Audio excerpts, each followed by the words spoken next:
Buenas tardes, estimadas y estimados participantes. Les saluda Regina Paucar Palomino.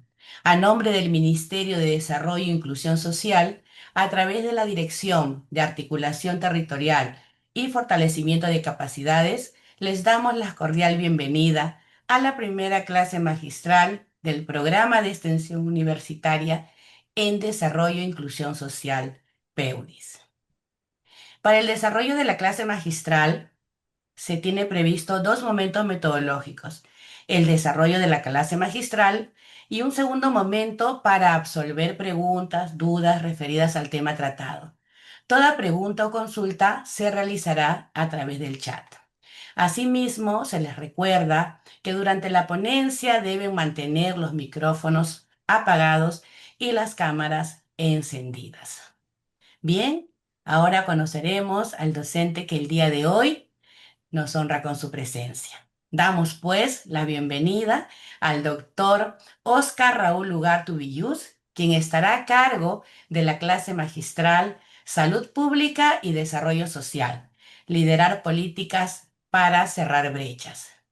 El doctor Oscar Raúl Ugarte Ubillús es médico, graduado en la Facultad de Medicina de San Fernando de la Universidad Nacional Mayor de San Marcos.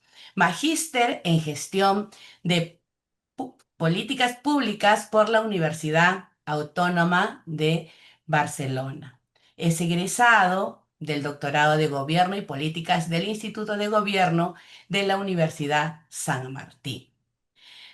Director general de la Escuela Nacional de Salud Pública del MINSA. También tuvo el cargo de ministro y viceministro de Salud. Docente de la Maestría de Gestión Pública y del MBA en Salud de la UPC. Docente de la Universidad Norbert Wiener en los cursos de Gestión y Política en Salud, Calidad de Servicios y Epidemiología. También docente de posgrado de la Universidad Peruana Unión y de la Universidad Señor de Zipán. Docente de la Escuela de Posgrado de la Universidad César Vallejo y gerente de operaciones y asesor de salud. Bien, entonces, adelante, doctor Oscar Raúl Ugarte Ubillús, y bienvenido nuevamente. Muchas gracias, estimada Regina Paucar, en representación de el MIDIS, y un saludo a todos los participantes. Entiendo que son jóvenes universitarios de diferentes perfiles profesionales. Este, y muchas gracias por su presencia. Quiero también, por supuesto, expresar un saludo a la señora ministra del MIDIS, la doctora Leslie Chica, por la gentileza de esta invitación a participar en este importante programa de extensión universitaria en desarrollo e inclusión social. De acuerdo a lo solicitado, me corresponde tratar el tema salud pública y desarrollo social, liderar políticas para cerrar brechas. ¿Se observa bien la presentación? Sí, doctor, se observa claramente. Muy bien. Muchas gracias. El tema de desarrollo social y sobre todo inclusión social, que es un aspecto fundamental del Ministerio de Desarrollo Social, de Inclusión y Desarrollo Social, eh, es un tema, quiero reforzar, es sumamente importante no solo para el país en la actualidad y en el mundo, este mundo lleno de desigualdades, y la inclusión social es todo el esfuerzo para que todos estén incluidos en los derechos que tienen nuestras diferentes sociedades y que no haya excluidos. Ese es el objetivo. Como parte de ello, hay una función muy importante que es el cuidado de las personas. Pero quiero señalar que este es un tema no solo actual, que lo es, por supuesto, sino que es también un tema histórico, que tiene antecedentes. Vamos a hacer algunas atingencias al respecto, que se remontan a hace miles y miles de años. Es decir, no es un problema solo de nuestras sociedades actuales, sino incluso de periodos remotos donde incluso no estábamos organizados todavía en sociedades. Como ustedes pueden ver en esta lámina, eh, todos los historiadores, y en particular yo recomiendo que lean a este historiador israelí Yuval Noah Harari, quien ha escrito sobre la historia de la humanidad. Y lo que nos dice es, a grandes rasgos, lo siguiente: que el género Homo, o sea, al cual pertenecemos nosotros, los humanos, aparece en África hace 2,5 millones de años y posteriormente se expande a Europa y a Asia, lo que se llama Eurasia. O sea, los humanos tenemos sobre la Tierra 2,5 millones de años. Pero se han ido presentando diferentes tipos de humanos. Por ejemplo, hace 500.000 años surgen los neandertales, ustedes habrán escuchado hablar, y estos se ubican particularmente en Europa, en la parte norte, y luego en Oriente Próximo, pero también hay otros grupos como los florescensis, el Homo erectus, etcétera. Los sapiens, que somos, digamos, el último grupo de homínidos, es decir, de humanos que aparecemos sobre la Tierra, porque los otros grupos han ido existiendo y han ido desapareciendo. Pero los sapiens aparecemos hace 200.000 años en África, y a partir de ahí se ha extendido a todo el mundo. ¿Y para qué vale la pena hacer este recuerdo? Porque los historiadores han descubierto, y vuelvo a citar al historiador Yuval Harari, quien de su libro sobre la historia de la humanidad nos dice que el cuidado de las personas ya existía en épocas tan remotas como estas épocas, digamos, de hace 70.000 años o más. Y dice la frase que estoy citando aquí, eso está en su libro, dice: los neandertales, que han sido previos a nosotros, a los sapiens, pero que han coexistido, porque ellos aparecieron hace 500.000 años y desaparecieron hace 30.000, mientras que los sapiens continuamos viviendo. Dice: los neandertales, 70.000 años antes de nuestra era, tenían las siguientes características, miren: empleaban utensilios y fuego. Es una capacidad muy importante para la vida en esa época. Eran buenos cazadores, pero miren, dice, y aparentemente cuidaban de sus enfermos y débiles. Es decir, la característica, una de las tres características esenciales de los humanos ya en épocas remotas, era que cuidábamos de las personas enfermas y débiles. ¿Y cómo, de dónde sacan esta afirmación? Porque como dice la cita, los arqueólogos han descubierto huesos de neandertales que vivieron durante muchos años con impedimentos físicos muy graves, y eso prueba de que eran cuidados por sus parientes, porque si no, no hubiesen podido sobrevivir. Entonces, una idea fundamental es saber que el cuidado de las personas es una práctica humana inherente a nuestro género humano, y por lo tanto tenemos que ser consecuentes con ello y generar las mejores condiciones para proteger a nuestros semejantes. Por supuesto, esto se hace directamente con nuestros más cercanos, nuestra familia, nuestros hijos, nuestra pareja o hermanos, etcétera, pero no solo, sino con todos nuestros semejantes. Eh, También nos dicen los historiadores que, por ejemplo, se han encontrado múltiples casos con excrescencias óseas, es decir, deformidades óseas en los ligamentos de la columna vertebral y otras partes del cuerpo, que se diagnostican ahora como hiperostosis esquelética, pero con probables cuadros clínicos muy dolorosos, limitaciones en el movimiento o que producían parálisis. Todo eso se ha descubierto a través de los fósiles. Este, y también se han encontrado deformidades craneales, algunas probablemente de nacimiento y otras de repente por traumatismos, de caídas, de accidentes o de agresiones entre ellos que también se producían en esas épocas. Por ejemplo, dicen algunos casos especiales como úlceras craneales, como consecuencia de un quiste en la bóveda craneana, pero que pudieron sobrevivir hasta la edad adulta.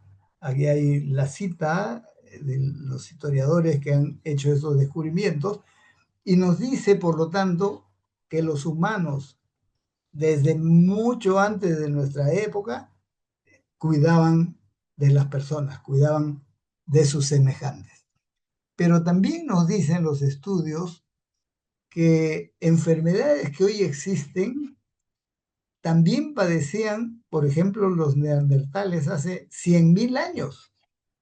Hay estudios, estoy citando ahí la fuente, esta es una historiadora norteamericana, Rebecca Rach, tiene un libro sobre los neandertales de hace 5 años, del año 2021, que dice, los estudios que cotejan el linaje genético neandertal, es decir, en restos de estas personas tan antiguas, se ha hecho análisis genético, ahora la ciencia lo permite, y han hecho análisis genético de un individuo con un historial médico donde se descubre que tenían problemas digestivos, infecciones urinarias, diabetes, incremento de la coagulación de la sangre, es decir, problemas que tenemos también actualmente, pero que ya existían hace 70.000, 80.000, 100.000 años. Eso nos, nos pone en alerta frente a lo que debemos hacer hoy, con mayor razón, con toda la ciencia a nuestro favor, respecto a nuestros semejantes, y ahí el tema fundamental del cuidado de las personas y garantizar que todos se beneficien del desarrollo de la sociedad y que estén incluidos dentro de la sociedad. Miren, uno de los temas, y esto les llamará la atención, uno de los temas que hoy tenemos bastante serio y que no logramos superar es el tema de la anemia infantil, ¿no es cierto? Sabemos que alrededor de un 40% de los niños menores de 3 años padecen de anemia, es decir, la hemoglobina por debajo de los límites normales. Pero ahora se ha descubierto que había anemia hace 1,500,000 de años.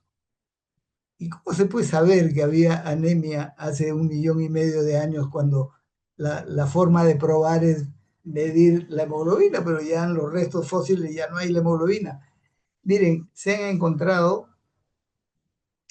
deformidades en los huesos que son indicativo de que en los niños pequeños donde esto se producía se había presentado anemia. Por ejemplo, hay un estudio de no hace muchos años, del año 2012, estudios recientes en Tanzania. Este autor Domínguez Rodríguez muestra que en épocas tan remotas como hace 1,500,000 de años, esto se ha encontrado por los fósiles existentes, niños de 2 años de edad tenían lo que se llama hiperostosis porótica. ¿Y qué cosa es la hiperostosis porótica? Hay una imagen del hueso ahí al centro, que es un hueso del cráneo de un niño que tiene como poros ahí, ¿no? Por eso se dice porótica, Pero, ¿qué demuestra esto? Como todos sabemos, la sangre se produce en la médula de los huesos, sea de los huesos largos o de los huesos planos, como son los huesos, por ejemplo, del cráneo. Cuando hay anemia, el organismo reacciona y empieza a producir más sangre. Y por lo tanto, la médula que está entre los huesos, sobre todo en los niños pequeños, crece. Es decir, como empieza a producir más sangre, crece, es lo que se llama una hiperplasia de la médula ósea, crece, pero al crecer, como los huesos están todavía en formación, se deforman, se ensanchan. Y eso es un indicador que ese niño pequeño ha padecido anemia.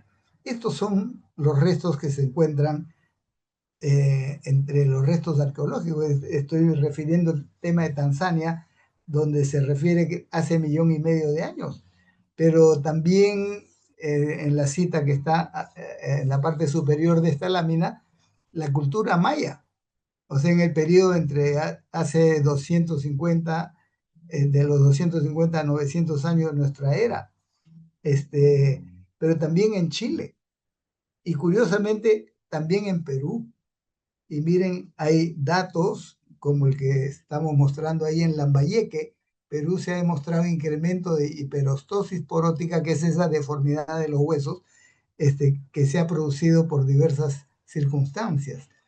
Pero además que se han producido deformidades como no solo esta deformidad de los huesos, sino también deformidad en los dientes. Estos son dientes tomados de fósiles, y en los cráneos y en los huesos, donde se ve que el estrés sistémico de la conquista produjo deformidades de este tipo. Bueno, lo menciono porque la anemia está presente con nosotros, pero no es un problema solo de hoy, es un problema histórico. Miren ustedes, de hace 1,5 millones de años la antropología nos demuestra que en otras culturas remotas, anteriores a las nuestras, también había anemia. Todo esto es para señalar una cosa muy importante que quisiera que todos tengan presente. El cuidado de la salud, y no solo de la salud, sino el cuidado de la vida, ha estado presente en todas las culturas, desde que aparecen los primeros hombres sobre la tierra, como hemos reflejado y nos dicen los historiadores, de hace miles y miles de años, pero sobre todo también en las civilizaciones, es decir, en las culturas más organizadas. Las culturas más organizadas no son pues de hace 1,5 millones de años o medio millón de años, son más recientes. Las culturas organizadas son de hace 6,000, 7,000 años. Pero todas las culturas, en cualquier parte del mundo, tanto las orientales como también las prehispánicas, han tenido una visión de la salud como resultante de la relación integral, holística, entre la persona y su medio. Ese ha sido un elemento central de comprensión respecto a la salud. Las diferentes culturas, estamos hablando de los chinos hace 5,000 años, o de los egipcios más o menos en ese periodo, o de los indios, ¿no? Los naturales de la India, pero también los hebreos hace 2,000 años. Pero las culturas prehispánicas, o sea, aquí en América, no se tenía conocimiento de culturas tan antiguas, pero los estudios de la arqueóloga Shadi, aquí en Caral, en el norte de Lima, nos muestra que esa es probablemente una de las culturas más antiguas en América, hace 5,000 años, que es casi equivalente en antigüedad a la cultura chinas, egipcias, etcétera. Y todos ellos consideraban, y eso se descubre por diversos eh, conocimientos, en el caso de nuestras culturas prehispánicas, los huacos los dibujos y las descripciones nos enseñan, aunque no se ha descubierto escritura, pero nos enseñan las condiciones de vida. Y ahí la vivienda, el ámbito de trabajo, la alimentación, el aire, el agua, la tierra, son elementos centrales en la vida y el cuidado de las personas en relación con ello. En el caso de las culturas prehispánicas ha habido también creencias como parte, por ejemplo, de la explicación del mundo interior.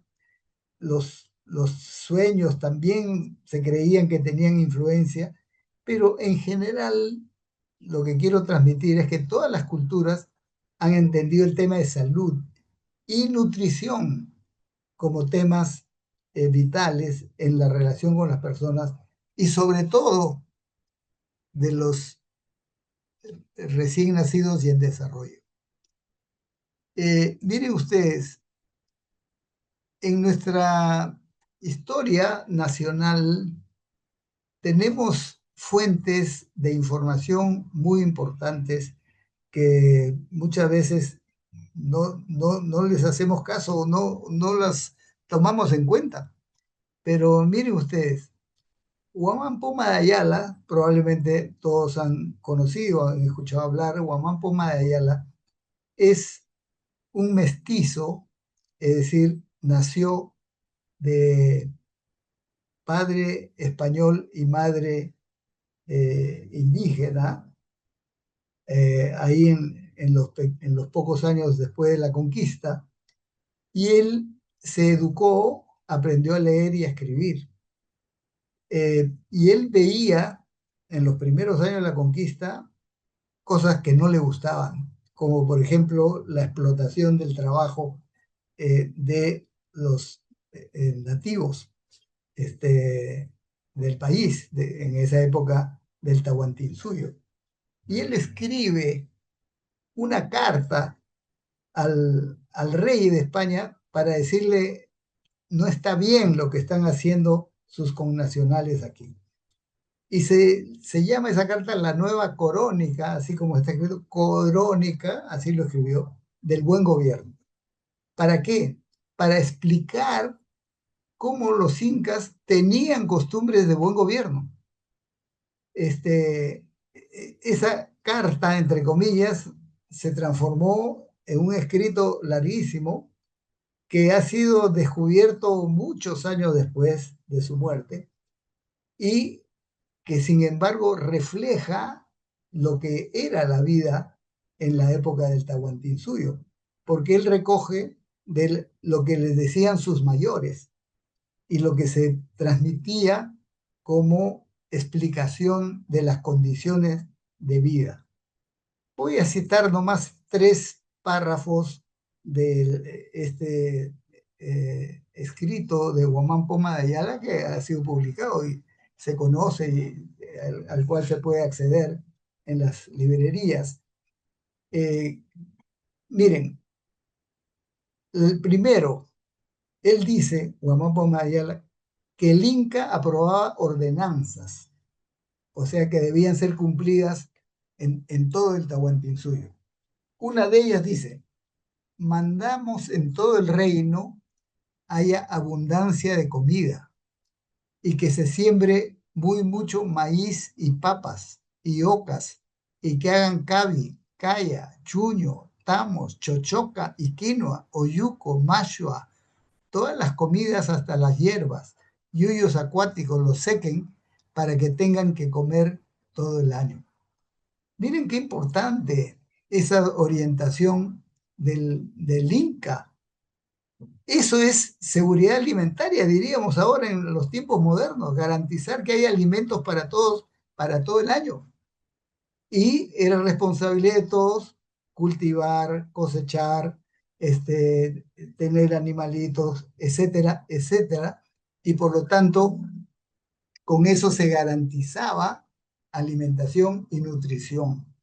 Ahora se han hecho los estudios de esa alimentación y seguramente sin conocer, como hoy conocemos científicamente la cantidad de proteínas, vitaminas, etcétera, que sabemos. Sin embargo, eso era condición de una dieta sana en la época del Tahuantinsuyo. Pero miren, el segundo párrafo es otra orden, que es parte del cuidado de las personas. Y el propio Inca lo decía, dice, mandamos en este reino, en los pueblos, han de comer en la plaza pública caciques principales, indios, chicos y grandes, para que se alleguen todos los pobres y huérfanos, viudas, enfermos, viejos, ciegos y tullidos, peregrinos, caminantes. Miren, una forma de garantizar que todos podían ir a la plaza pública a comer en los horarios adecuados y que nadie sufra porque no tiene, porque es huérfano o porque es viuda o por, es ciego o porque tiene deformidades físicas, de dice tullidos, o gente que llega, que está caminando de paso por el pueblo, todos tienen posibilidad de recibir alimentos. Miren qué fundamental como cuidado integral en el Tahuantinsuyo, tal como nos lo cuenta Guamambo.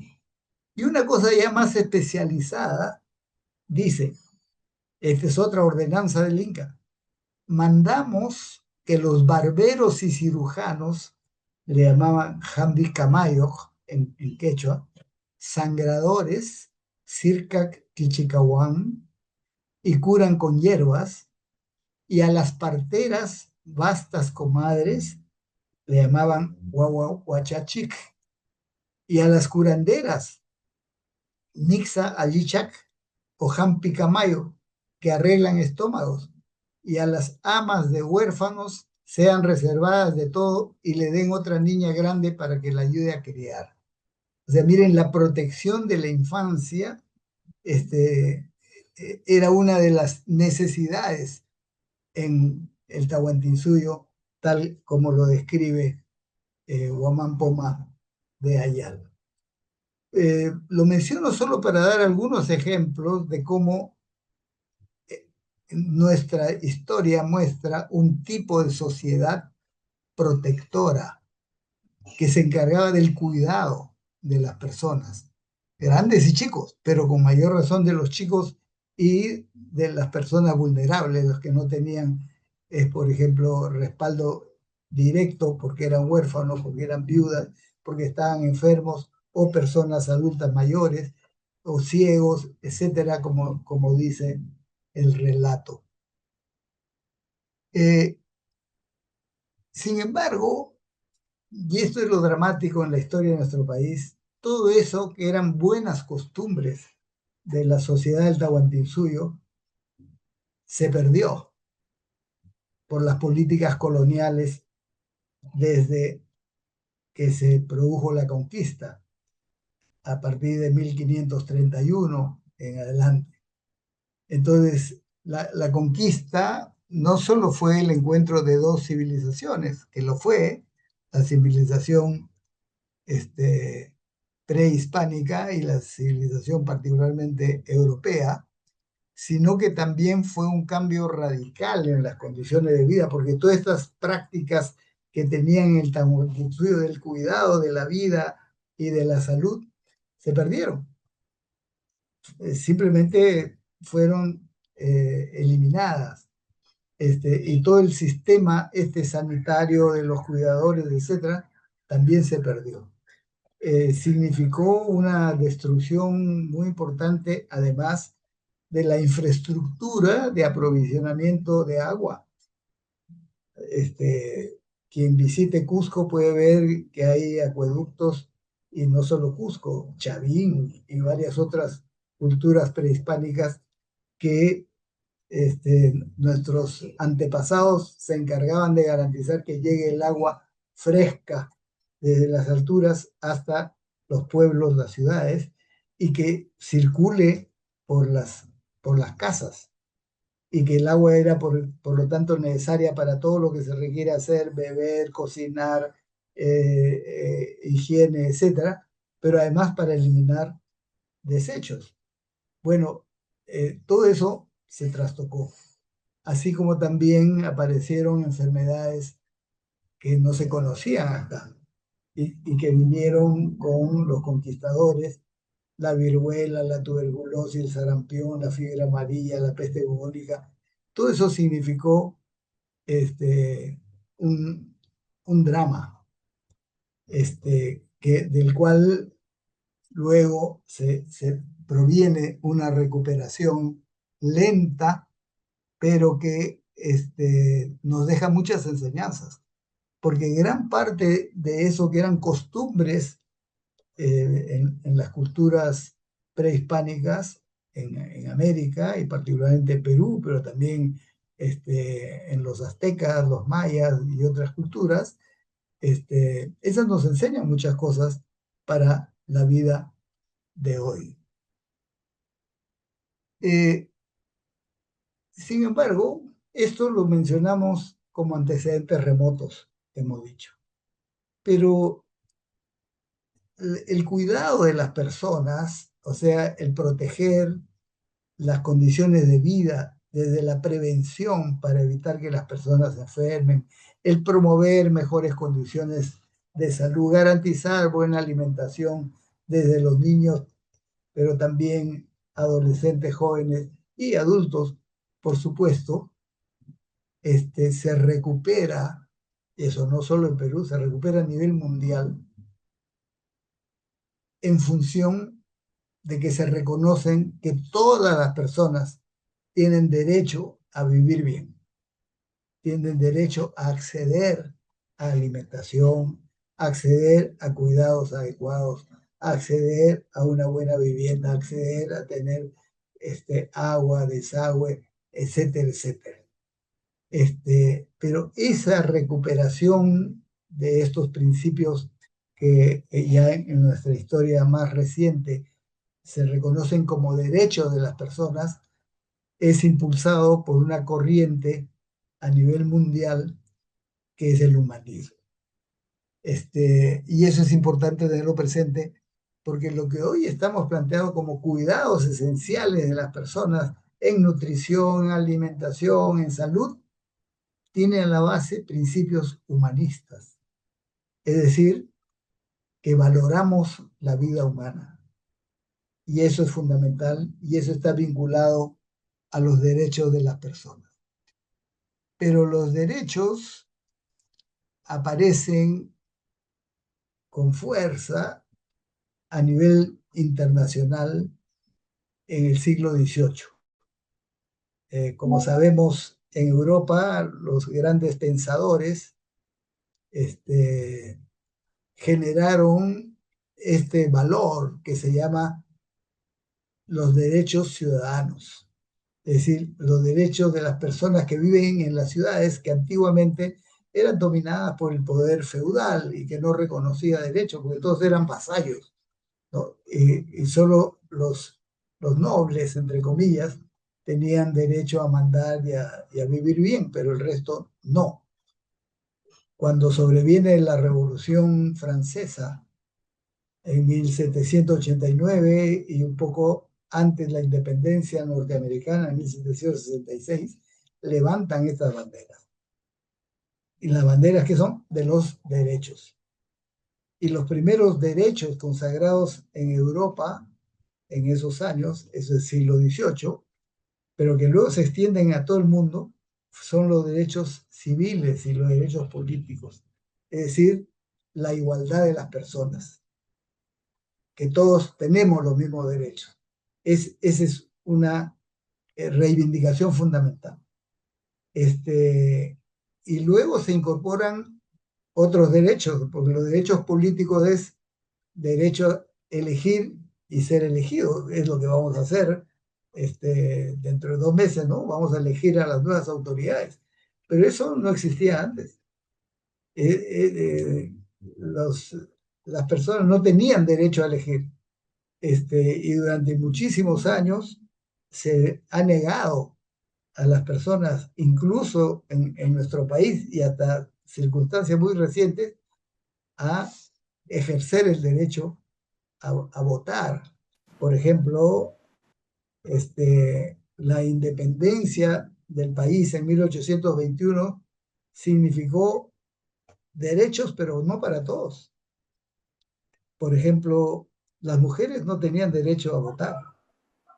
Se consideraba como una condición diferente a la de los varones. Las mujeres recién han participado, han iniciado su participación en los procesos electorales en 1956. Este, y la independencia fue en 1821, o sea, casi siglo y medio después, ¿no? Entonces, los derechos se han ido conquistando, así también los derechos sociales, como es el derecho al trabajo, a la salud, a la educación. Parte de esos derechos es a la nutrición, a la alimentación. En la definición de inclusión social, que es un nombre que muy bien lo lleva el ministerio, el MIDIS, es el, el derecho a que todos deben gozar de los mismos beneficios que la Constitución y las leyes reconocen a la sociedad. Y cuando hay un sector de la población que no se beneficia de esos derechos, se considera que están excluidos. Y por lo tanto, la inclusión social es el esfuerzo para que los excluidos se incluyan dentro de esos derechos, que son el derecho al trabajo, el derecho a la salud, el derecho a la educación, etcétera. Pero estos son derechos que en el país se incorporaron recién en el siglo XX, en la primera mitad del siglo XX, en la primera constitución que los reconoce, la Constitución de 1933, y a medias. Recién la Constitución de 1979 es más plena en reconocer esos derechos de trabajo, salud, educación. Y luego hay otros derechos que se han ido incorporando ya más recientemente, por ejemplo, los derechos que se llaman difusos, que son, por ejemplo, los derechos ambientales, los derechos a la información, los derechos a la rendición de cuentas. ¿Y por qué se llama difusos? Porque no son apropiables individualmente, sino es para toda la sociedad. Por ejemplo, un ambiente sano, sin contaminantes tóxicos, no favorece solo a uno o a otra persona, favorece a todos. Por eso se llaman difusos. Y de los últimos derechos que han aparecido ya hacia fines del siglo XX e inicio del siglo XXI son los derechos participativos, el derecho al referéndum, a la revocatoria, a la consulta previa, etc.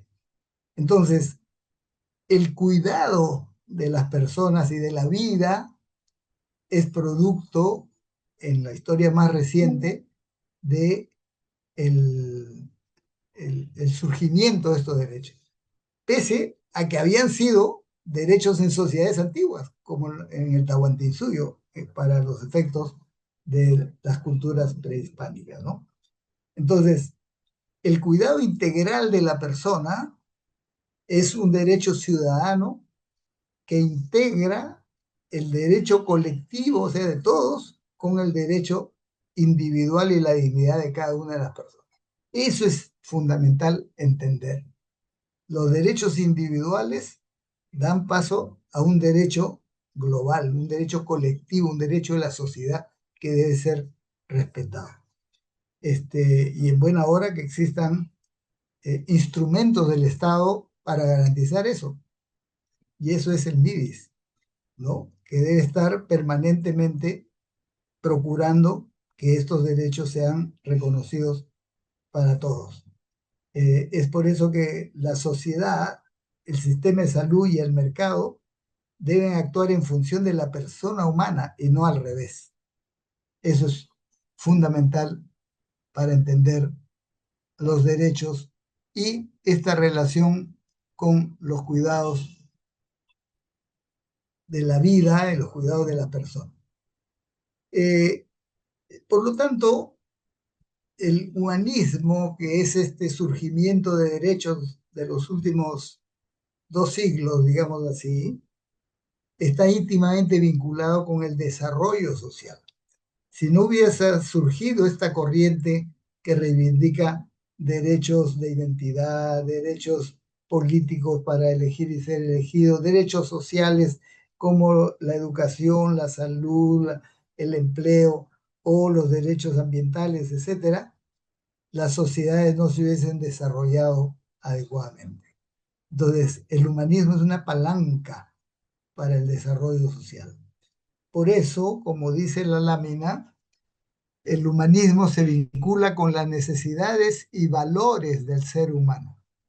Está íntimamente vinculado para prevenir, en el caso ya específicamente de la salud, que requiere que las personas estén protegidas contra posibles eventos o enfermedades. Por lo tanto, una actitud humanista es el cuidado permanente de las personas, que es complejo, porque las personas están expuestas pues a muchas circunstancias donde se pueden perder esos derechos y permite el humanismo conocer y monitorear en diferentes niveles de atención lo que resulta como importante ya no solo para la salud pública, sino para el ejercicio de la vida cotidiana. ¿Cómo se refleja el humanismo en el cuidado de la persona? Esto es bien importante resaltarlo porque abarca todos los aspectos de la vida de las personas, de los individuos. Pero aquí se pone énfasis en 5 aspectos. El primero, que el cuidado de las personas es un enfoque centrado, como su nombre lo indica, en la persona. Es decir, cada persona es depositaria de un derecho de que amerita recibir cuidados del conjunto de la sociedad y de su núcleo más elemental que es la familia. Entonces, el derecho de las personas se expresa en el derecho de la familia y el derecho de la comunidad. Es decir, no podemos separar a las personas de su ámbito familiar y de su entorno de comunidad, sea comunidad urbana, comunidad rural, porque las personas vivimos en comunidad, vivimos en sociedad, pero el cuidado de la persona tiene que tener como eje, como centro, la persona, desde que nace hasta el fin de su vida. Y por eso hay ya en nuestra normatividad los cuidados por ciclo de vida, ¿no es cierto? De los niños pequeñitos, los niños que van creciendo, los adolescentes, los jóvenes, los adultos mayores, etc. Entonces, el primer elemento es que el cuidado está centrado en la persona misma. Y eso implica ser respetuoso, dar un buen trato a las personas en todo tipo de servicios que podamos dar. Segundo, eso obliga a dar empatía y solidaridad, particularmente por quienes ejercen trabajo en relación al cuidado de las personas. Aquí se hace referencia a profesionales de la salud, pero no solo, porque el cuidado de las personas es multidisciplinario. Y en parte son trabajadores de la salud, pero también educación, también muchas otras profesiones tienen que garantizar esa empatía y solidaridad con las personas. Pero además, este es un tercer elemento, debe promover autonomía. ¿Cómo así? eso significa fomentar la participación activa de las personas en la toma de decisiones sobre su salud y bienestar. Es decir, el cuidado de la persona no es una acción que se ejerce sobre uno, no, es una acción integral donde la propia persona participa y la propia persona tiene capacidad para decidir y por lo tanto es un actor fundamental en el cuidado de las personas, sea en nutrición, sea en educación, sea en recuperación de la salud cuando esto está alterado. Bueno, la cuarta característica del humanismo en el cuidado de la persona es que es integral. O sea, no es que solo cuido que no se enferme, o cuando esté enfermo cuido que se alimente. No, el cuidado es integral y tiene que ver, obviamente, con la alimentación, con los cuidados, con el descanso, con el reposo, pero siempre con la prevención y si se necesita, con la atención frente a problemas de salud que se puedan presentar. Entonces, esto es un derecho de la persona humana. Es por eso que el humanismo es un motor que alimenta esta acción de cuidar a las personas, donde no solo se cuida con relación a salud, sino se cuida la vida, ¿no? Se cuida las condiciones, las mejores condiciones de las personas para vivir bien y con todas las satisfacciones. Pero el quinto aspecto del humanismo, y luego lo vamos a retomar con algunos ejemplos, es que debe garantizarse un acceso equitativo al cuidado de las personas. O sea que hay que garantizar el acceso a servicios, sea de salud o de alimentación o educativos o lo que fuere, a todos. Entonces, no puede ser que a unos sí y a otros no. Justamente el cuidado integral debe garantizar equidad. Ahora vamos a ver que no siempre es así y por eso todo el trabajo de cuidado de las personas debe ser con precisión respecto a que no se excluya a nadie. Y eso es equidad. O sea, el cuidado tiene que ser con equidad. Y no siempre sucede eso. Eh, En el caso de salud, y lo voy a referir porque esto es parte de un impulso que a nivel mundial se ha desarrollado en los últimos 50 años, es la atención primaria de salud. Y la atención primaria de salud ha sido lanzada como una estrategia mundial de la Organización Mundial de la Salud, con la participación de todos los países del mundo que participaron en eh, en la Convención Mundial, que fue esta convención de Alma-Ata. Se realizó en la ciudad de Alma-Ata, en la ex República Socialista Soviética, de la URSS, el año 1978. Y ahí todos los países acordaron que debía haber atención primaria de salud como un elemento central del cuidado integral de las personas, desde el campo de la salud.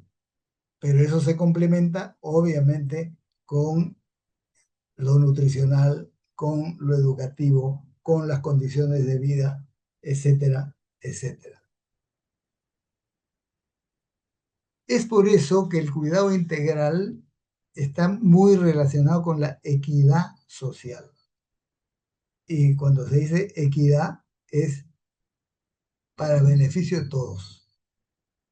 Entonces el cuidado integral tiene como objetivo, como dice la lámina, mejorar la calidad de vida de las personas, de las familias y de las comunidades, y considera integralmente las dimensiones físicas, emocionales y sociales.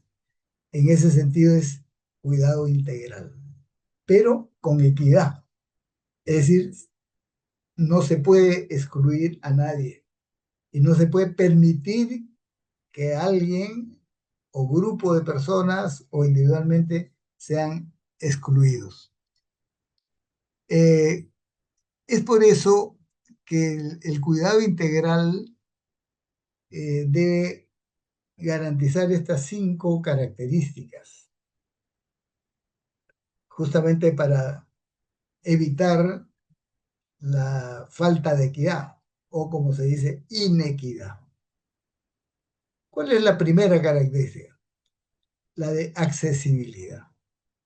Es decir, sean servicios de salud o servicios educativos o servicios de alimentación, nutricionales o de lo que fuere, deben ser cercanos a la población y fácil acceso para ellos. O sea, accesibilidad.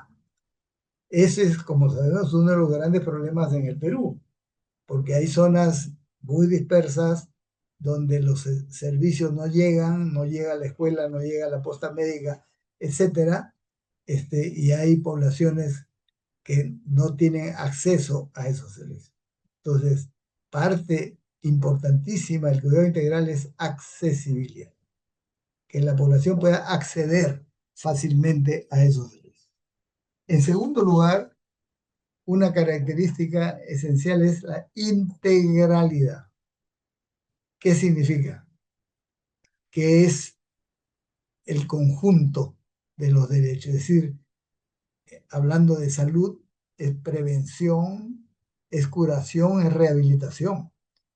Pero hablando de educación, es desde la estimulación temprana, todo lo que se puede dar a los niños preescolares, pero es la educación primaria, la secundaria, y todo lo que se pueda desarrollar en las diferentes alternativas, por ejemplo, de educación superior. Igual si hablamos de nutrición, tiene que ser integral, de acuerdo a los ciclos de vida o a las etapas de vida. Pero también tiene que tener continuidad. Eso significa que hay que hacer seguimiento y que los cuidados deben ser continuos para cada persona. No sea que reciben ahora cuidados en salud, en educación, en lo que fuere, pero después de unos meses ya no hay. No es así. Entonces tiene que haber continuidad. El cuarto aspecto, aunque ya nos hemos referido en general, es el de la equidad. O sea, acceso igualitario a servicios para toda la población. No es que unos tienen derecho a tener y otros se los olvida. Eso no puede ser. Acceso equitativo. Y finalmente, un tema que es crucial, tiene que ser con participación de la comunidad. Es decir, la participación de todos estos servicios que deben tener las características de que sean accesibles, que sean de manera integral, que tengan continuidad, que sean equitativos, debe garantizar la participación de los ciudadanos. O sea, debe haber participación comunitaria, porque la participación comunitaria es garantía de que haya acceso, de que sea integral, que sea continuidad, que tenga continuidad o que sean equitativos. Entonces, en todas las actividades de las políticas sociales, de eso estamos hablando, en nuestra realidad actual, debe garantizarse la participación de la comunidad desde el inicio y garantizar que tengan opinión y que puedan aportar y también emitir su opinión, aunque ésta sea crítica. A veces a los funcionarios, yo he sido funcionario, ¿no es cierto? A veces es un poco incómodo recibir críticas, pero hay que hacerlo, porque eso garantiza la participación comunitaria y siempre lleva a corrección de errores y por lo tanto a mejorar las condiciones.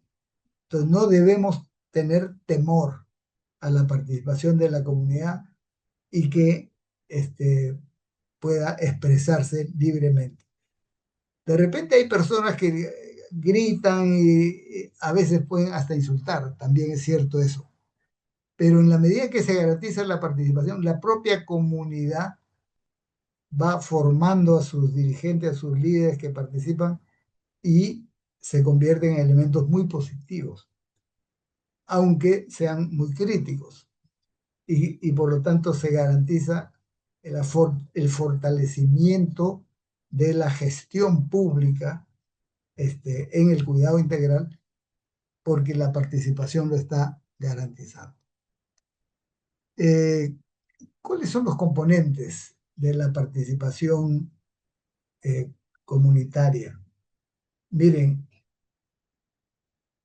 aquí se refiere a algunas experiencias en salud, pero es extendible, o sea, se extiende a educación, a nutrición, a todas las políticas sociales, ¿no?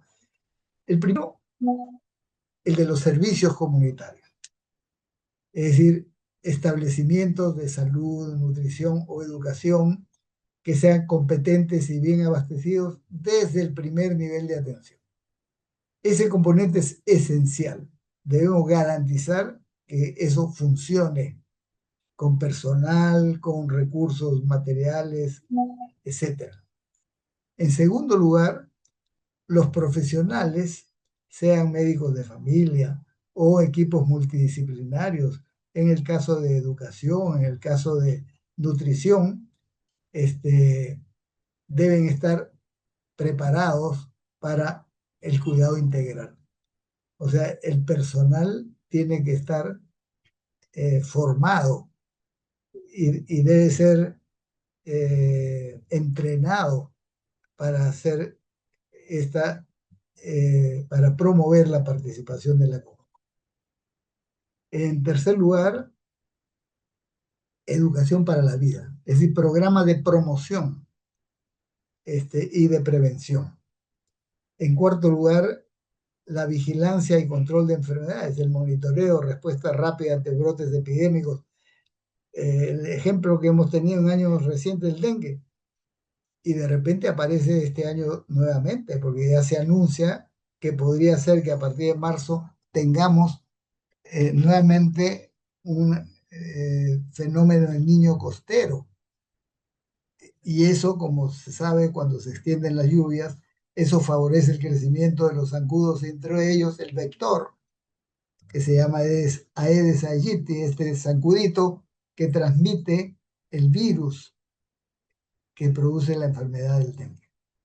Pero no solo dengue, hay otras enfermedades que también. Entonces la vigilancia y control es fundamental. Pero a la vez las redes de referencia.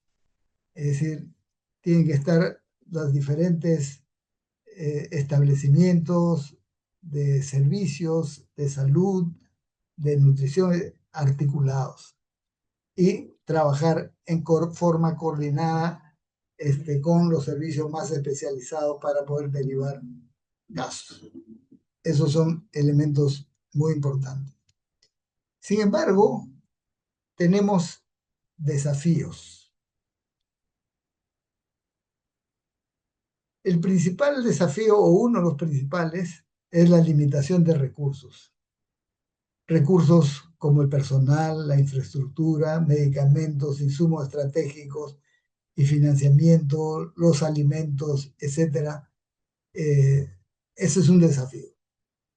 Y tenemos que saber que eso es una demanda que hay que garantizar permanentemente. En segundo lugar, es un desafío también cuando hay una brecha entre oferta y demanda. Igual puede haber una desigualdad en la distribución de servicios. De repente hay más en el lado urbano, menos en la zona rural. Eso tiene que cambiarse con políticas específicas. Pero puede ser que hayan servicios, pero de repente la calidad es desigual. Y en unos sitios son de mejor calidad que en otros sitios. Eso no puede ser. Es un desafío. Porque en todos los casos tiene que haber igual calidad, empezando por el buen trato a las personas. Pero además, un desafío es la coordinación intersectorial.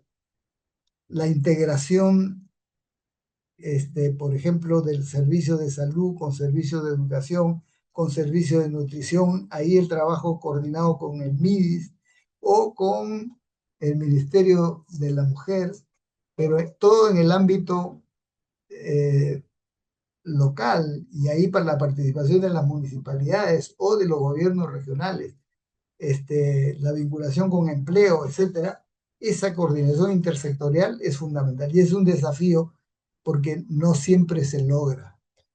Cuando se logra, hay éxitos muy importantes. Hay muchos ejemplos de cómo, por ejemplo, se ha logrado reducir la anemia cuando hay una coordinación intersectorial entre salud, educación, MIDIS, en un ámbito territorial, sea distrital o provincial, con la participación del gobierno local, distrital o provincial. Y eso multiplica la capacidad de acción. Igualmente la sostenibilidad a largo plazo, porque a veces podemos tener éxitos momentáneos y después se nos caen los indicadores que habíamos logrado, por ejemplo, reduciendo la anemia. Y lo que necesitamos es garantizar que esos indicadores se mantengan y no se deterioren, así como tener y garantizar siempre el financiamiento, no que ahora tenemos financiamiento y después ya no tenemos. Y el último punto, que es un desafío importante, es la inequidad existente en las condiciones de vida, nutrición, salud, también educación, etcétera. La inequidad. Ya lo hemos mencionado y ahora hay que plantearlo como desafíos. Y quiero mostrar algunos ejemplos de cómo existen inequidades en salud, nutrición, para señalar algunos aspectos. He puesto nomás 4 ejemplos, pero hay numerosos. Por ejemplo, en cuanto a la anemia, hemos dicho que la anemia no hemos logrado reducir y hay un promedio nacional que estaba, por lo menos este es el año 2023, en ese año creo que estaba en 43% el nivel de niños menores de 3 años con anemia. Pero ese mismo año, estoy mostrando el gráfico superior izquierdo, Lima, Callao, el promedio era 40%, siendo el promedio nacional 43%, pero en Puno era 65.3%, o sea, sumamente alto. Esta es una inequidad que no se puede tolerar. Por lo tanto, no valen solo las políticas generales para reducir la anemia, sino que tienen que ser políticas específicas para reducir ahí donde más se necesita reducir, como en este caso la diferencia entre estas dos regiones, Lima, Callao de un lado y Puno. Pero igual podríamos poner el ejemplo de Loreto, de Pasco, donde los niveles de anemia son altos. En el gráfico superior derecho, aquí se está mostrando la desnutrición crónica infantil. No se está mostrando en este caso entre una región y otra región, sino zonas de residencia. ¿Qué cosa es la desnutrición crónica infantil? La desnutrición crónica infantil es cuando un niño, y se mide en niños menores de 5 años, tiene una talla menor a la que le corresponde por edad. Es decir, que su crecimiento se ha detenido o va más lento que lo que debería ser del promedio de niños. Entonces, la desnutrición crónica infantil es una talla menor que la que corresponde al niño de acuerdo a su edad. Esa es desnutrición crónica infantil. Eso se puede corregir, sobre todo en los primeros 5 años, después ya es más difícil, en los primeros 5 años de vida. Pero miren, la desnutrición crónica infantil, estos son datos del año 2023, son los datos de la Encuesta Nacional de Demografía y Salud, la ENDES. El promedio nacional de desnutrición crónica infantil ese año era 11%. ¿Qué quiere decir? Que el 11% de los niños menores de 5 años tenían desnutrición crónica infantil.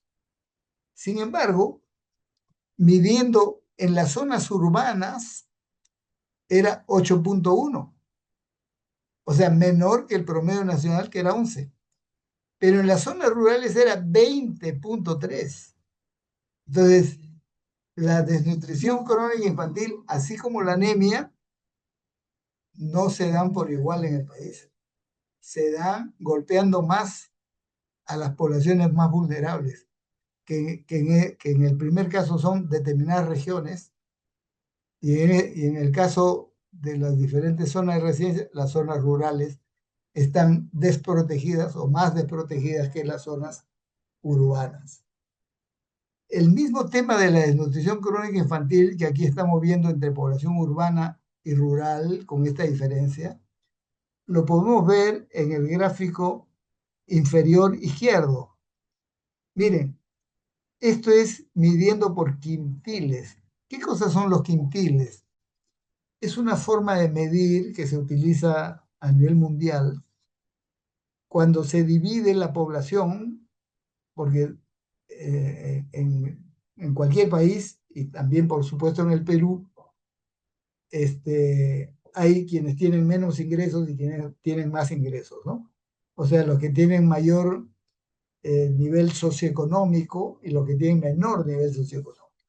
Entonces, en función de los niveles socioeconómicos, se divide en cinco partes. Entonces, el quintil 1 es el quintil más pobre. El quintil 5 es el quintil más rico. ¿Ok? Entonces, cuando vemos la desnutrición crónica infantil, que ya la hemos visto en el gráfico anterior, entre población urbana y rural, pero aquí entre quintiles, recuerden que he dicho que el promedio nacional, porque son los mismos datos del año 2023, era 11% de los niños menores de 5 años. 11%.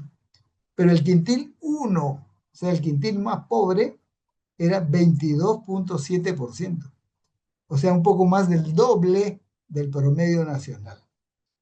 El quintil menos pobre, siguiendo, es el quintil 2, estaba en 11.4, que es casi el promedio. Pero el quintil 3, que es el nivel intermedio, ya está en la mitad. Y el quintil 4 y el quintil 5 están en 4. O sea, viene a ser la tercera parte del promedio. Pero es, miren ustedes, prácticamente la quinta parte de la desnutrición en el quintil 1. Esta es la gran diferencia. Esta es la inequidad. Y lo podemos ver en cuestiones de salud, en cuestiones de nutrición y también en escolaridad. Y todo eso tiene que corregirse, porque no debemos tolerar que haya inequidad entre sectores de la sociedad, sean urbanos versus rurales, sea la región Lima o la región Arequipa versus la región Puno o la región Loreto o lo que fuere, y tampoco en los quintiles, es decir, que los más pobres cargan con lo peor de las condiciones de salud y nutrición, que eso es lo que estamos viendo, mientras que los menos pobres o más ricos no tienen esas penurias, digamos así.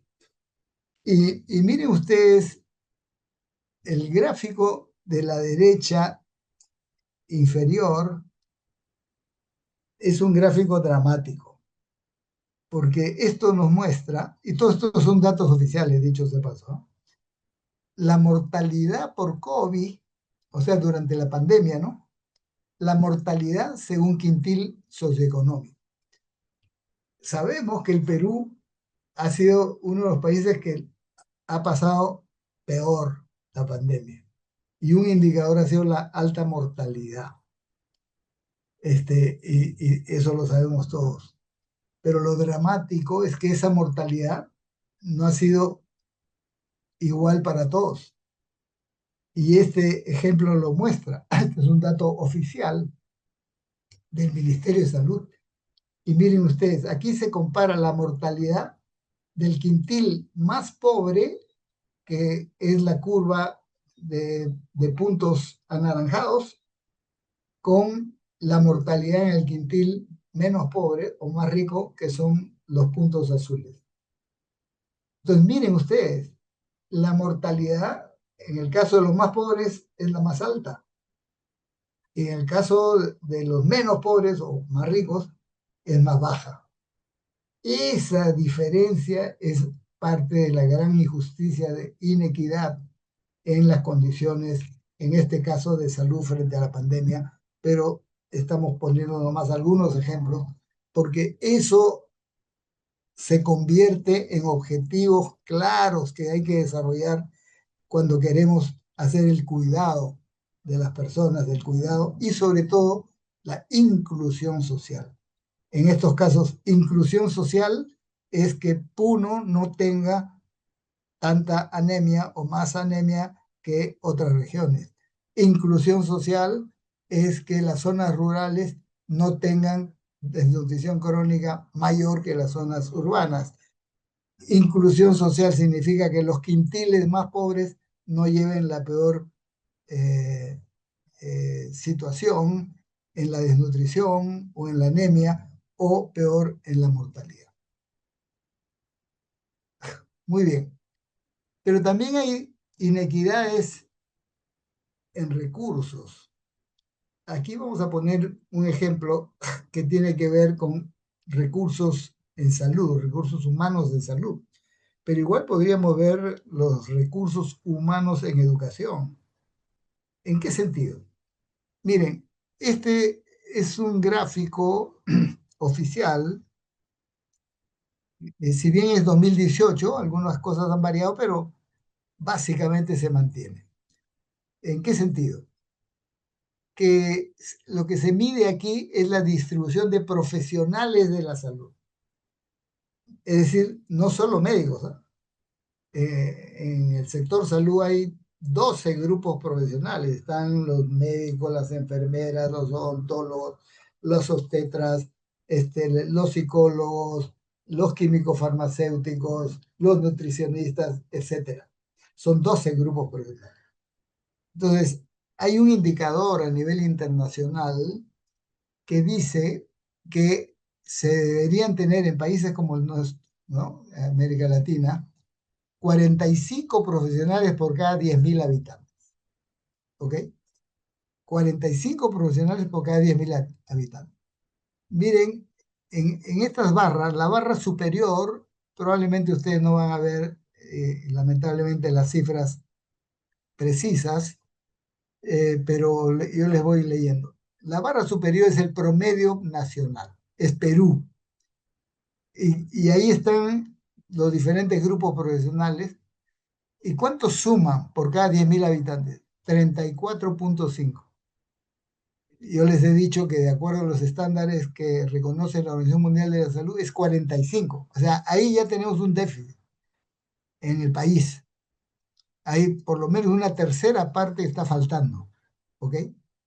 Pero es más grave cuando vemos por cada región. Y eso es lo que nos muestra el resto de las barras. Porque miren, hemos dicho 45 por 10.000 habitantes. Aquí están todos los departamentos. Miren, la de abajo, la inferior, es Callao, que en ese momento tenía 50 profesionales por 10.000 habitantes. O sea, está un poquito por encima de lo que debería ser. Pero también está Purímac, Moquegua, Tacna, Arequipa, Lima. Todos ellos están por lo menos por encima de 40. Pero miren ustedes las otras. La segunda barra, empezando de arriba, la primera, les he dicho, es la barra, el promedio nacional. Pero la segunda barra es el departamento de Piura. Y el departamento de Piura es el departamento más poblado después de Lima. ¿Y cuánto tenía en ese momento del año 2018? Tenía 21,4 profesionales por cada 10.000 habitantes. Recuerdan que el promedio Perú, 34. Lo deseable, 45. O sea, Piura, que es el segundo departamento más poblado, tiene menos de la mitad de lo que debería ser, que es 45. Pero no solo Piura, está San Martín, está Loreto, está Cajamarca, Puno, La Libertad. Y recordemos que así como Piura es el segundo departamento más poblado después de Lima, La Libertad, que tiene 27.7, es el siguiente, o sea, el tercer departamento más poblado después de Lima. O el segundo, digamos, el primero es Piura, segundo La Libertad, y Cajamarca es el tercero y tiene 25.3. Esto es inequidad en cuanto a recursos humanos, porque lógicamente se va obviamente a tener una menor capacidad de atención, estamos hablando de salud, en las regiones que menor densidad de recursos humanos se tiene por cada 10.000 habitantes. No estoy mostrando otra lámina, pero si hiciésemos este mismo ejercicio con los maestros, vamos a tener igual. La proporción de maestros por cantidad de alumnos o de población, con toda seguridad vamos a tener básicamente los mismos departamentos con estos déficits. Entonces, reducir las inequidades en recursos humanos es esencial si queremos justicia social, si queremos equidad y si queremos inclusión social, ¿no?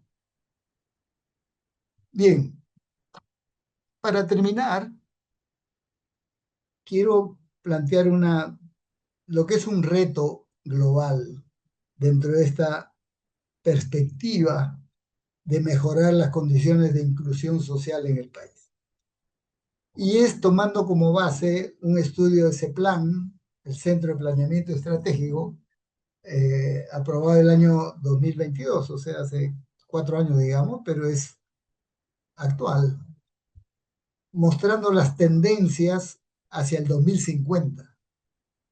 Entonces, eh, ese es un estudio bien interesante. Yo los invito a que ustedes revisen, está en internet, o entren a la página de ese plan, a la web, y ahí van a encontrar el Plan Nacional de Desarrollo Estratégico al 2050. ¿Y qué nos dice ese plan? Es decir, ¿cómo podemos prever qué va a pasar dentro de 25, ya 24 años al 2050? Y yo les puedo decir que sí hay forma, hay técnicas para saber. Y eso ha hecho ese plan. Entonces, ¿qué cosa ha hecho? Es analizar tendencias para mostrar 4 características con las cuales se constituyen escenarios posibles al 2030, al 2035, al 2040, al 2045, al 2050. ¿Y cuáles son esas tendencias? La primera es la tendencia demográfica, o sea, la evolución poblacional. La segunda es la tendencia ambiental, y ahí el indicador principal es el calentamiento global. La tercera es la tendencia económica, donde el crecimiento de la economía es pequeño, 2,5, 3% anual del PBI sería el crecimiento. Ese es un crecimiento bajo. Y la cuarta tendencia es la tendencia política, pero no es quién va a ganar las elecciones o no, no se refiere a eso, sino la consistencia del sistema. Es decir, cuánto la población en el país confía en el sistema para resolver estos problemas. Lamentablemente, y esto lo muestran las estadísticas, el 70% no confía. Y eso es un tema crítico. Entonces, rápidamente vamos a ver cada una de estas tendencias. Miren, aquí vemos la primera de las tendencias, que es la tendencia poblacional. ¿Qué nos dice esta tendencia? Que va a haber una disminución de la fecundidad. El crecimiento poblacional depende de la fecundidad, es decir, de el promedio de embarazos que puedan tener las mujeres en edad fértil. Este, Antiguamente eso era 6 hijos por mujer en edad fértil. Habían familias muy numerosas. Miren, en mi familia por parte de madre, ellos fueron 14 hermanos. Y hay familias que han tenido hasta 20 hijos antiguamente. Ahora ya no. Eso se ha ido reduciendo. Este, Cuando una pareja tiene 2 hijos, ¿qué significa eso? Que se está reproduciendo la población, porque dos generan dos. Cuando estos dos desaparezcan, quedan estos dos. Es decir, la sociedad se mantiene, ¿no es cierto? Este, la otra variante es la mortalidad, obviamente. Si se controla la mortalidad, entonces se compensa. Pero cuando hay más fecundidad que mortalidad, la población crece, ¿no es cierto? Bien, este, lo que se prevé es que la fecundidad se va a reducir a 1%. ¿Eso qué quiere decir? Que la población va a dejar de crecer.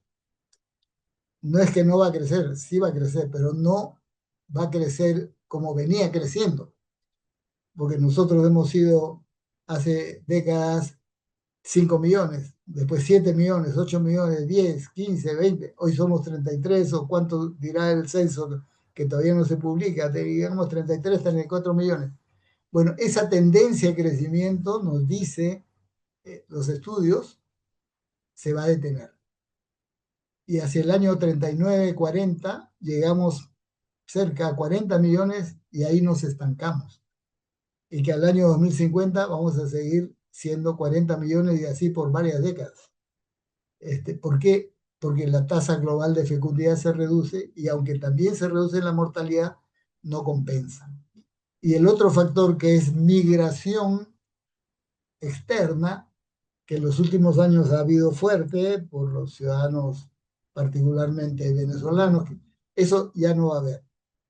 Entonces, lo que tenemos es lo que se ve en el gráfico de la derecha. Las barras, ahí están desde 1950, miren cómo ha ido creciendo la población, 7 millones 800, 8 millones, así tal como hemos dicho.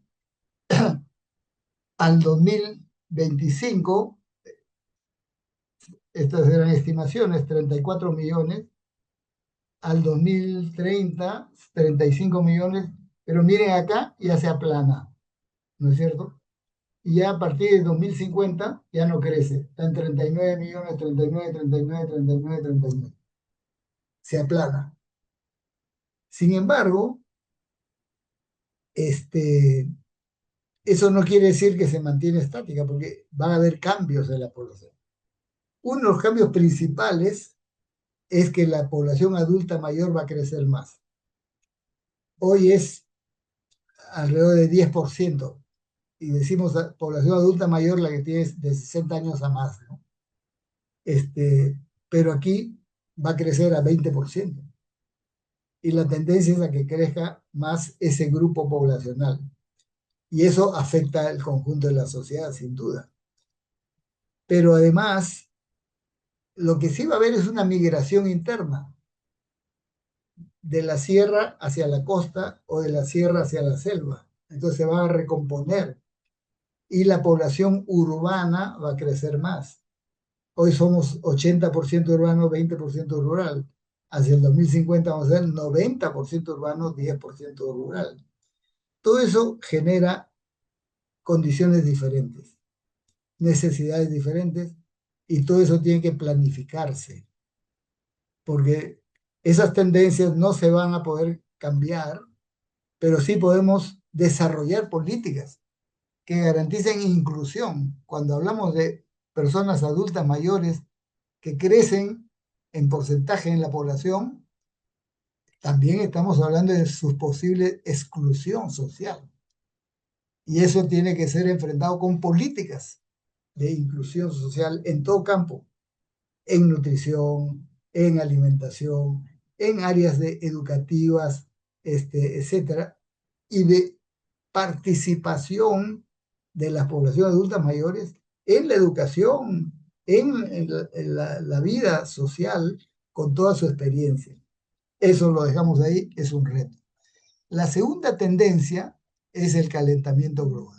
Y este es un tema bastante crítico, porque el calentamiento global, como sabemos, se sigue desarrollando y lo peor es que tenemos muy poco para actuar como país solo, porque nosotros sufrimos el calentamiento global, pero no somos el factor principal de que se produzca el calentamiento global. Son las sociedades más desarrolladas con la emisión de gases de efecto invernadero las que están creando este calentamiento global. Pero la consecuencia la pagamos nosotros, es decir, particularmente quienes vivimos sobre la cordillera de los Andes. ¿Por qué? Porque nuestros glaciares son los que van a pagar el pato. Entonces, se sabe, por ejemplo, que los, los glaciares andinos, por ejemplo, la cordillera central, hacia el 2040 van a desaparecer. Los de la cordillera sur, estamos hablando de los volcanes, ¿no? El Chachán y el Misti, etcétera, el Pichu Pichu, que todavía tienen glaciares, también van a desaparecer. Y que probablemente perderíamos la cordillera blanca hacia el 2090. ¿Cómo enfrentamos eso? Es parte de las políticas que hay que desarrollar. ¿Por qué? Porque eso genera estrés hídrico, es decir, la falta de agua para la población, es decir, para nosotros los humanos, pero es estrés hídrico para el, la vida zoológica y para la vida vegetal, para nuestras selvas, para nuestros valles. Entonces, esos son problemas serios que tenemos que enfrentar. Y eso nos plantea también los temas de exclusión social y por lo tanto la necesidad de políticas de inclusión social en salud, en educación, en nutrición, en condiciones de vida, agua, desagüe, etc. El tercer factor es el crecimiento económico y lo que nos dicen estos estudios que va a ser modesto, de 2 a 3% del Producto Bruto Interno. Pero hace 20 años crecíamos a nivel del 8 o 9%. Entonces, ¿cómo recuperar eso? Porque si no, el escenario es crítico, porque eso limitaría las posibilidades de reducir la pobreza. Está en el orden del 28% de la población está en condiciones de pobreza. Con un crecimiento económico magro o bajo, no hay forma de combatir la pobreza. Entonces, ahí es la necesidad de cómo el Perú se ubica en las grandes tendencias del desarrollo económico mundial, ¿no? Este no es un tema para desarrollar ahora, pero lo dejo planteado, pero sí es un tema crítico para mirar hacia dónde caminamos en el país. Y el último elemento es político, pero ya decía que no es quién va a ganar las elecciones, no, es que crecientemente hay una mayoría de la población descreída en el sistema.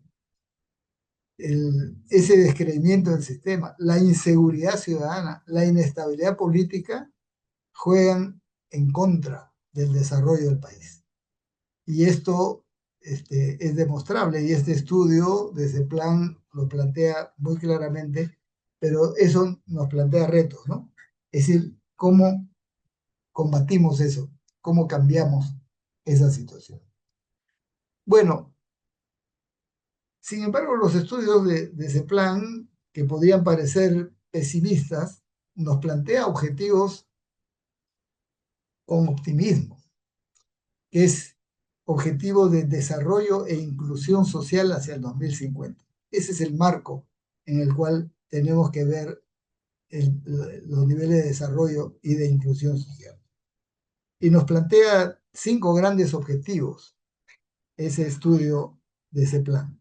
El primero es que las personas alcanzan su potencial de igualdad de oportunidad sin discriminación para gozar una vida plena. Eso es lo que hay que alcanzar. ¿Cómo alcanzar? Eso depende de las políticas que se aprueben. Pero ese es el objetivo. El segundo es una gestión sostenible de la naturaleza y medidas frente al cambio climático. O sea, podemos no tener mucha capacidad como país solo, aislado del resto de países, para reducir el calentamiento global, pero podemos defendernos frente al calentamiento global. Y eso significa políticas para retención de agua, mecanismos de irrigación nacional en la sierra, en la costa, aprovechar la selva, etcétera, etcétera. Es un gran objetivo sostenible.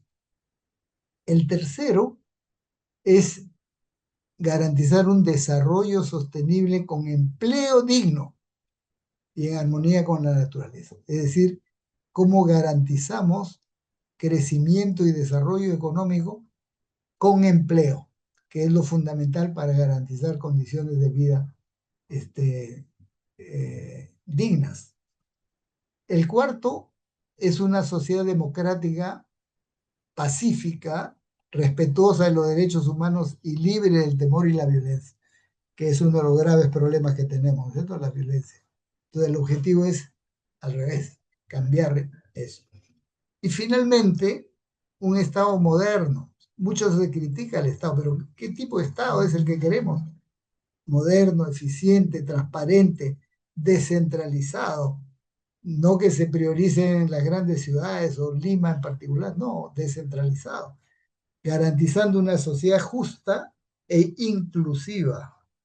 Ahí está el rol del, entre otros, del Ministerio de Inclusión y Desarrollo Social, que obviamente se vincula con los otros ministerios sociales, como es salud, como es educación, como es Ministerio de la Mujer, empleo, etcétera, ¿no? Un Estado moderno que garantice una sociedad justa e inclusiva, sin corrupción y sin dejar a nadie atrás, es decir, con equidad.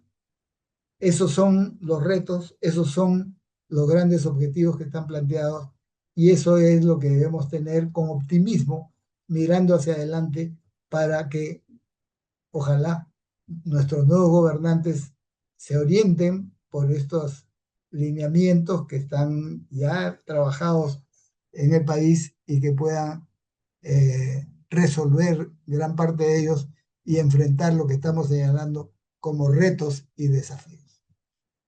Muchas gracias. Esto es lo que quería expresar a todos.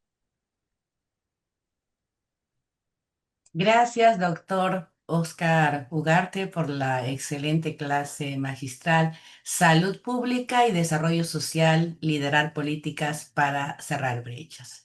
Entonces, ahora le vamos a pedir a los participantes que escriban sus preguntas en el chat para que puedan ser absueltas. Para eso le vamos a dar 2 minutos y enseguida el doctor Oscar Ugarte hará la respuesta a las preguntas. Y hay algunos comentarios, como por ejemplo que es alarmante ver esas cifras de 6 desafíos mencionados. ¿Cuál debería atacar primero y por qué? Luego hay otra pregunta sobre si considera positivo o negativo el estancamiento de la población al 2050, 2090, ¿por qué? Y otra pregunta sobre, dice, ¿no? Doctor, buenas noches. Durante la pandemia, muchos pacientes de cáncer y otras enfermedades graves tuvieron que interrumpir su tratamiento. ¿Qué debería cambiar en nuestro sistema de salud para que eso no vuelva a ocurrir en una futura emergencia? Adelante, doctor. Lo escuchamos. A ver, pero Le agradecería que me las vaya precisando para ir respondiendo. Las Listo. precisando las preguntas. Ajá. Una por Doctor, una. ¿considera positivo o negativo el estancamiento de la población al 2050-2090? ¿Por qué? Este, miren, el denominado estancamiento de la población, es decir, el que no siga creciendo la población, es un fenómeno que ya se ha producido en otras partes del mundo. Por ejemplo, Europa dejó de crecer hace varias décadas. Este, y no ha sido negativo. Ha permitido que siga desarrollándose porque aplicaron políticas adecuadas, sobre todo después de la Segunda Guerra Mundial, ¿no? Sin embargo, Europa ahora empieza a crecer nuevamente. ¿Por qué? Porque viene la migración que está produciéndose de forma intensiva desde África, Asia y también de América Latina, y está creciendo porque la migración es particularmente población joven, o sea, con una capacidad de reproducción que en las poblaciones más adultas que han envejecido ya se ha limitado, ¿no es cierto? Entonces, el, el que la población deje de crecer en sí mismo no es negativo.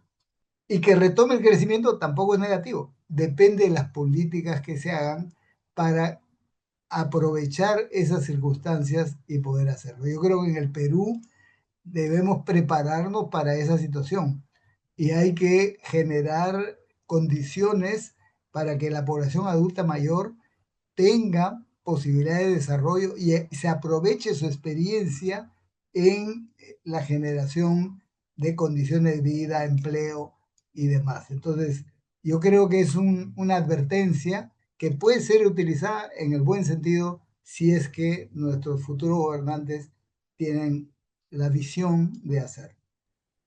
Bien. La siguiente. La la siguiente es, ¿qué es lo que debería realizar el Estado para que se reduzca la cantidad de daño que realizamos y ser más gentiles con el planeta? Bueno, esa es una pregunta retadora, sin duda, porque efectivamente tenemos conductas que son negativas, este, varias de ellas, ¿no?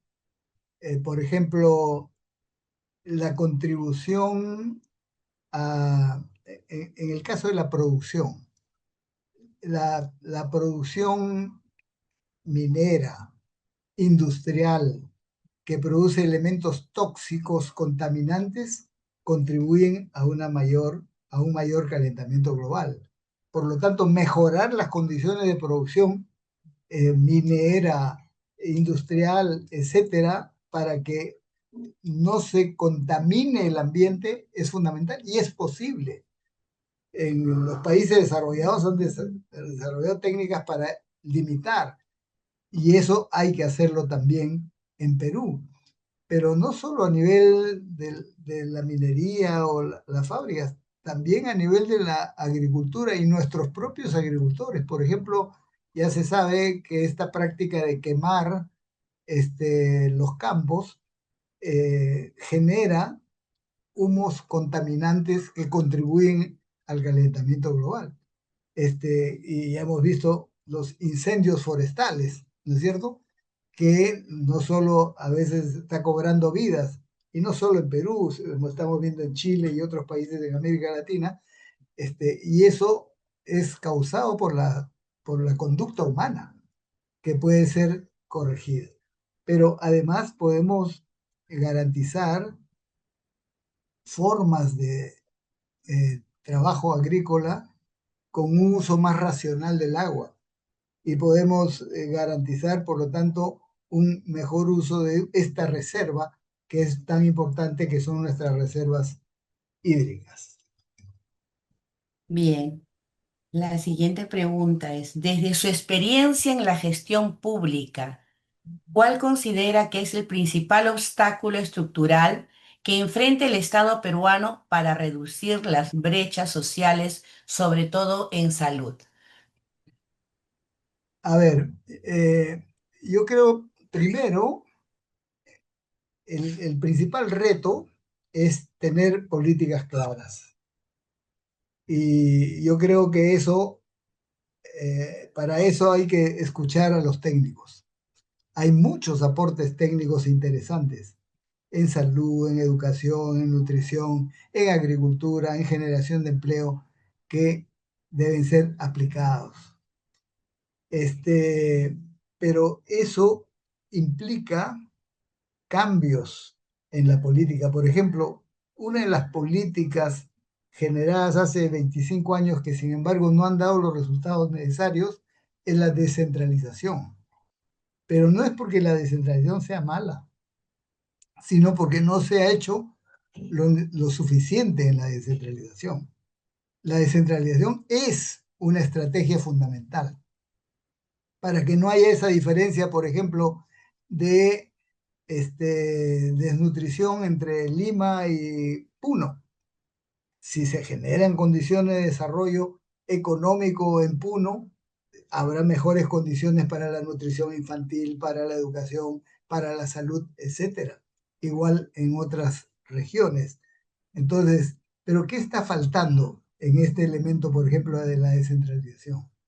Lo que se llama la descentralización fiscal, una mayor distribución equitativa de recursos.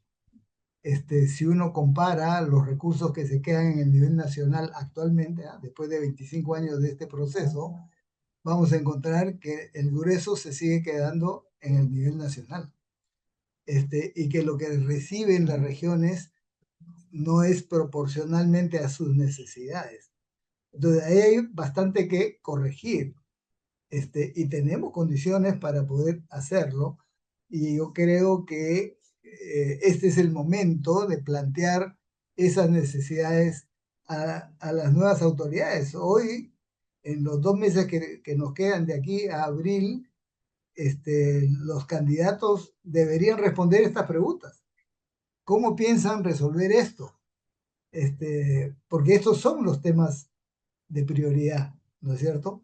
Entonces, yo creo que este es el momento de plantear los temas y todos como ciudadanos debemos preguntarles a los actuales candidatos, sea a presidente, vicepresidentes o a senadores, a diputados, o también los que este año también quieren ser nuevas autoridades regionales o municipales. Es un año clave para exigir soluciones.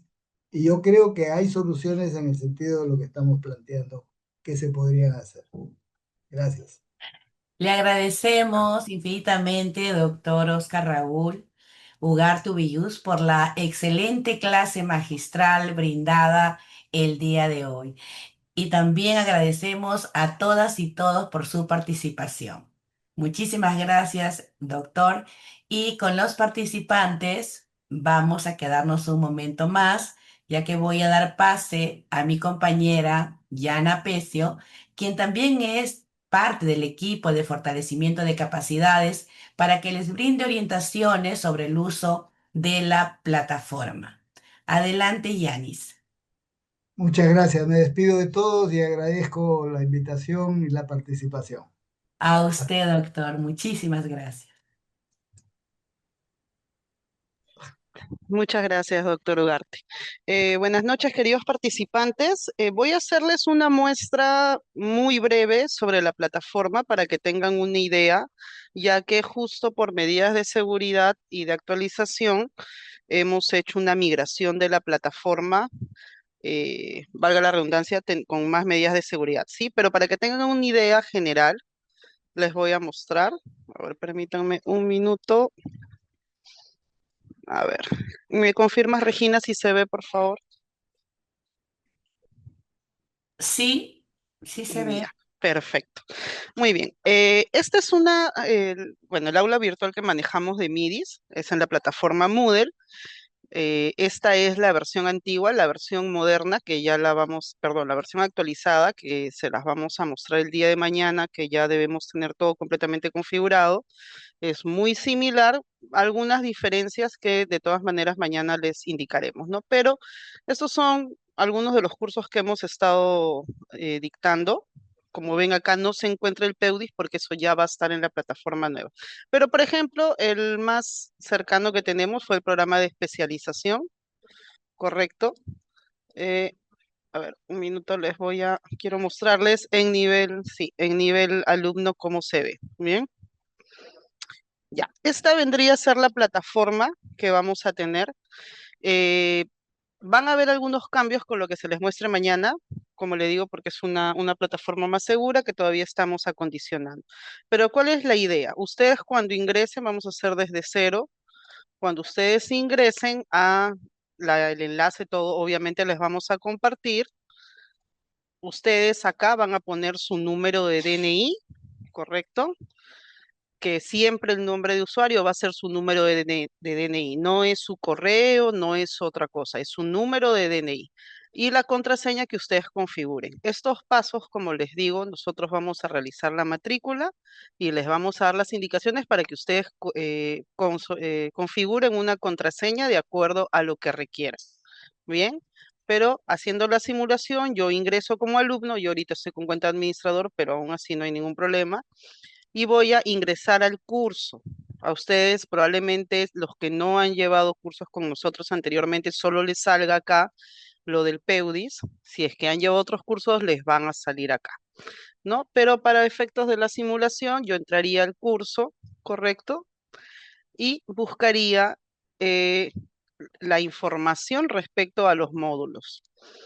Nosotros siempre colgamos un módulo introductorio donde figura el sílabo del programa, la guía del estudiante y como pueden ver en este caso del programa de especialización en su sexta edición, colgamos la inauguración y los materiales. En todos los módulos, independientemente de la forma de la plataforma que ustedes manejen, va a estar esto. Esto se va a repetir por cada módulo. Van a encontrar las clases. No les puedo mostrar acá porque no tengo acceso yo a YouTube de acá, pero ustedes van a ver las clases. A ver, quiero quitar esto de acá que no me permite ver a mí. Ya, ahora sí. Correcto, ustedes van a ver las clases. La inauguración, la clase del día de ayer va a estar colgada, ¿correcto? En un módulo introductorio va a estar la inauguración y va a estar el material de los ponentes, ya sea para los que pudieron asistir de forma presencial o se conectaron, todo va a estar colgado, ya hemos trabajado los videos, estamos cargándolos en la nueva plataforma. ¿Cuál es la dinámica a grosso modo de esto? Ustedes, si bien se van a conectar a las clases sincrónicas, también tienen que avanzar con el desarrollo en la plataforma. ¿Por qué? Porque si yo no avanzo con el desarrollo en la plataforma, no voy a poder ir abriendo los siguientes módulos. Entonces, les va a permitir a ustedes, por ejemplo, estoy en el módulo 1, me conecté a la clase de la lección 1, que ustedes también la han tenido hoy el día de hoy. Va a estar colgado el video, va a estar colgado la presentación. A modo de repaso, ustedes pueden volver a ver la clase, ¿correcto? Y bueno, este es otro curso, pero sin embargo siempre ponemos material complementario. Es necesario que revisen todo. Si ustedes no revisan, no van a poder seguir avanzando. Y como pueden ver en este modelo de acá, yo tengo los módulos y luego tengo la sección de evaluación. Ustedes van a tener evaluaciones que las van a desarrollar en la plataforma virtual. ¿Correcto? Todo esto está configurado para que ustedes solo puedan acceder si es que han revisado el material previo. Si no han revisado, les van a salir mensajes de error que tienes que completar otra actividad. ¿Correcto? Entonces, la plataforma es intuitiva, les va a ir indicando qué les falta. Normalmente acá sale un mensaje en letras rojas que dice no disponible hasta culminar la actividad. Obviamente a mí no me va a salir esto ahorita porque yo estoy en modo administrador. Bien, eh, nosotros para ingresar a esto los estamos matriculando. Ya hemos estado trabajando todo el día en eso y cargando la información del día de ayer. Mañana, en la sesión que tenemos programada, les vamos a brindar las indicaciones y les vamos a mostrar cómo se va a ver la nueva plataforma, que en realidad es muy similar a esta, pero tiene algunas medidas de seguridad que se han implementado para que ustedes puedan ingresar.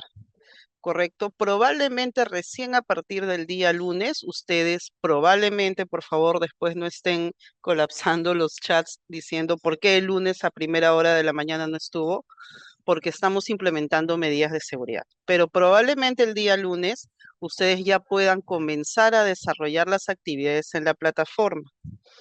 Bien, entonces, esta ha sido una breve explicación, ¿sí?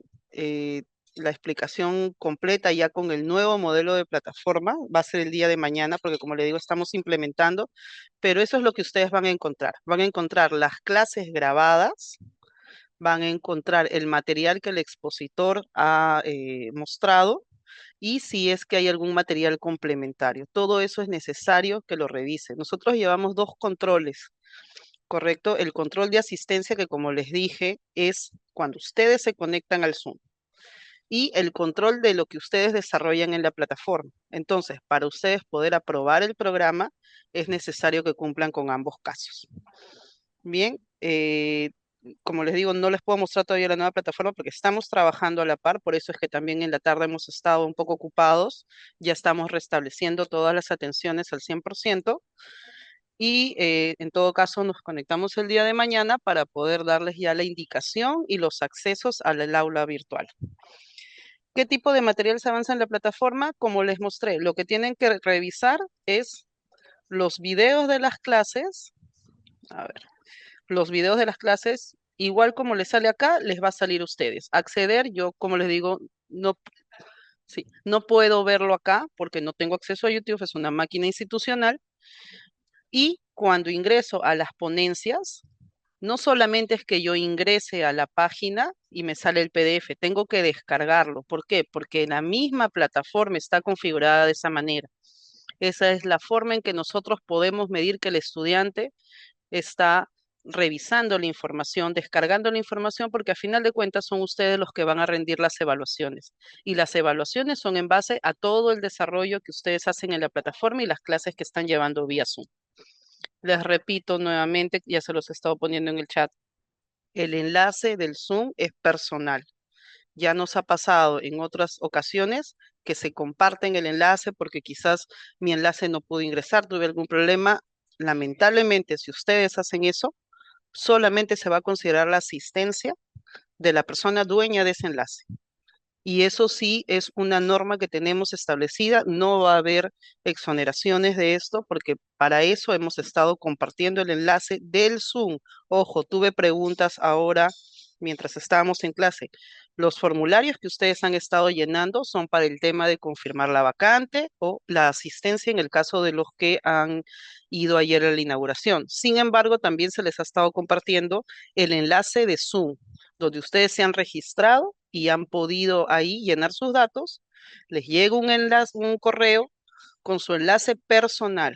Con este enlace es que nosotros medimos la asistencia. ¿Qué pasa si me desconecto? Tuve una consulta, me desconecté, tuve problemas por el internet, no hay ningún problema. Nosotros, claro, se vuelven a conectar y nosotros tomamos todo el tiempo. Si se desconectaron 10 veces y volvieron a ingresar 10 veces, no hay ningún problema. Nosotros validamos todo ese tiempo para sacar su asistencia total. Vamos a ir compartiendo la asistencia en un tablero para que ustedes revisen por su número de DNI de forma progresiva. Bien, estamos implementando muchas mejoras justamente para evitar algunas casuísticas que hemos tenido en el desarrollo de otros cursos.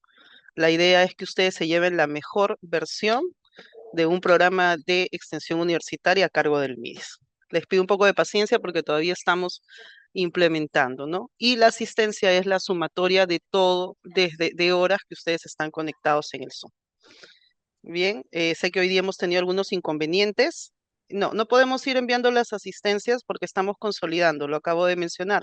Se envía de forma progresiva. Si tienen alguna duda en particular, tienen los números de soporte que se han puesto en los grupales de WhatsApp para que consulten. Tanto a Regina como a Giovanna, las consultas son de índole académico. Sí, probablemente el lunes ya empiecen a usar el aula virtual.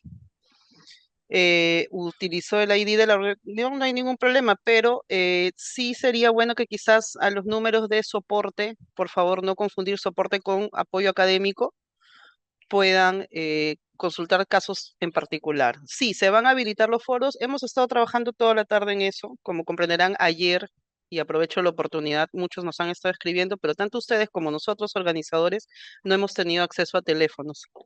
Entonces, por eso es que no hemos podido atenderlos como hemos podido. Esas son restricciones propias de Palacio de Gobierno, ya no dependen de nosotros. Los casos particulares, antes que me comiencen a poner acá sobre asistencia, que no pudieron ingresar, se están revisando para tomar las medidas correctivas.